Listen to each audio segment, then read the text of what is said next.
Assalamualaikum warahmatullahi wabarakatuh. Hai, selamat pagi anak-anakku kelas 7. Good morning. Apa kabar semuanya? Masih sehat ya? Masih semangat ya untuk mengikuti pelajaran hari ini?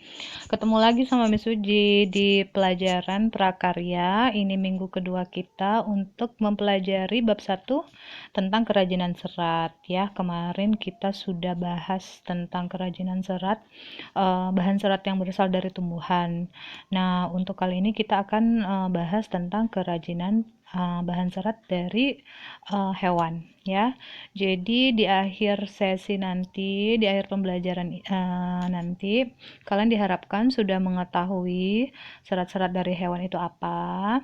Terusnya kalian akan mengetahui ciri-ciri dari bahan-bahan serat tumbuhan dan serat hewan. Dan yang ketiga, kalian akan mengetahui contoh-contoh produk yang dihasilkan dari serat tumbuhan dan serat hewan ya. Jadi kita mulai saja anak-anakku. Jangan lupa buku pegangannya dan buku catatannya ya. Oke, kita lanjut nih yang kedua tentang serat dari hewan. Bagian hewan yang dimanfaatkan seratnya itu ya bagian bulunya ya. Jadi kita bagi menjadi dua lagi jenis seratnya dari hewan ini, yaitu serat dari stapel dan serat dari filamen. Nah, untuk serat dari stapel yaitu serat yang berbentuk rambut hewan yang disebut dengan wool. Kalian sudah tahu ya pasti wool itu. Nah, contohnya dari domba, alpaka, onta, kashmir, kelinci, dan lain-lain.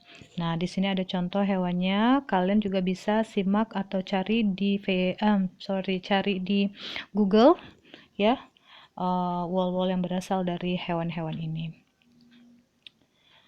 Yang kedua yaitu serat dari filamen. Nah, filamen ini merupakan serat yang berbentuk jaringan. Contohnya, serat yang berasal dari larva ulat sutra yang digunakan untuk membentuk kepompong. Nah, kepompong inilah yang merupakan serat lalu dipintal menjadi benang.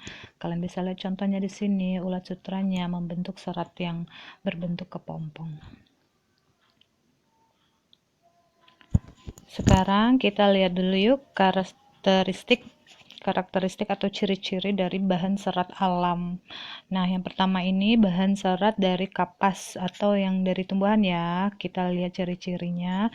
Bahannya terasa dingin, sedikit kaku, dan mudah kusut, mudah menyerap keringat, rentan terhadap jamur, dan mudah terbakar. Ini contohnya dari pakaian kalian ya, baju kaos kalian yang kalian pakai sehari-hari itu kan merupakan bahan tekstil dari kapas ya. Jadi kan, nah, mudah kusut, terusnya mudah menyerap keringat ya kan.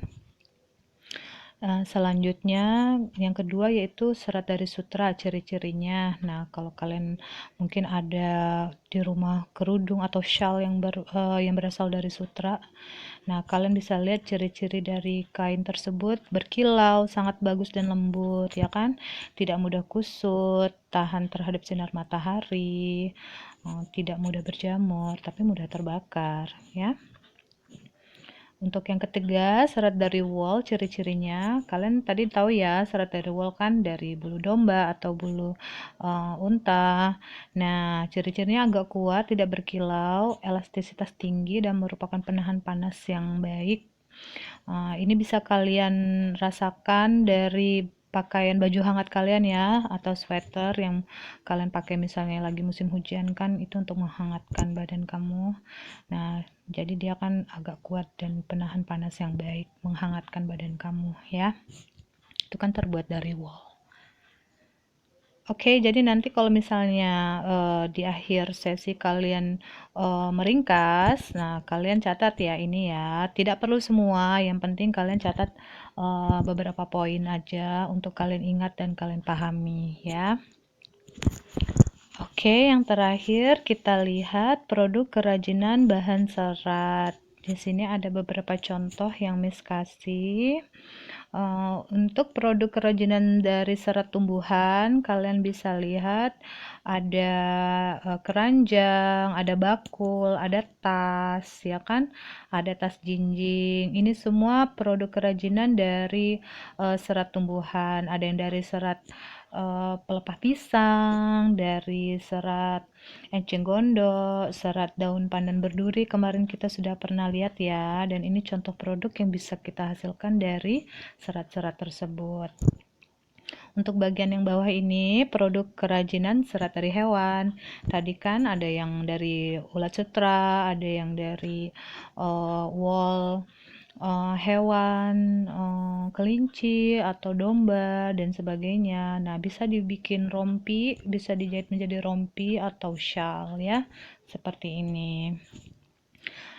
Dan ingatkan kembali, kalian bisa kok lihat contoh-contoh lainnya di Google untuk menambah pengetahuan kalian ya. Setelah kalian mengamati dan kalian membaca juga baik-baik materi minggu ini, jika ada pertanyaan kalian bisa ajukan ke Miss Uji baik di grup ataupun di Japri, nggak masalah ya. Atau kalian juga bisa membaca di buku pegangan kalian untuk info yang lebih detail. Nah, sekarang kamu silakan meringkas, mencatat hal-hal yang kamu anggap penting dari materi minggu ini. Nah, di catatan tersebut jangan lupa tulis nama, tanggal, dan kelas, lalu foto, dan kirim ke WA Miss Suji seperti ini ya. Nah, Miss tunggu sampai jam 12 siang ini. Jangan lupa dan tetap semangat belajar ya. Insya Allah kita jumpa lagi minggu depan. Assalamualaikum.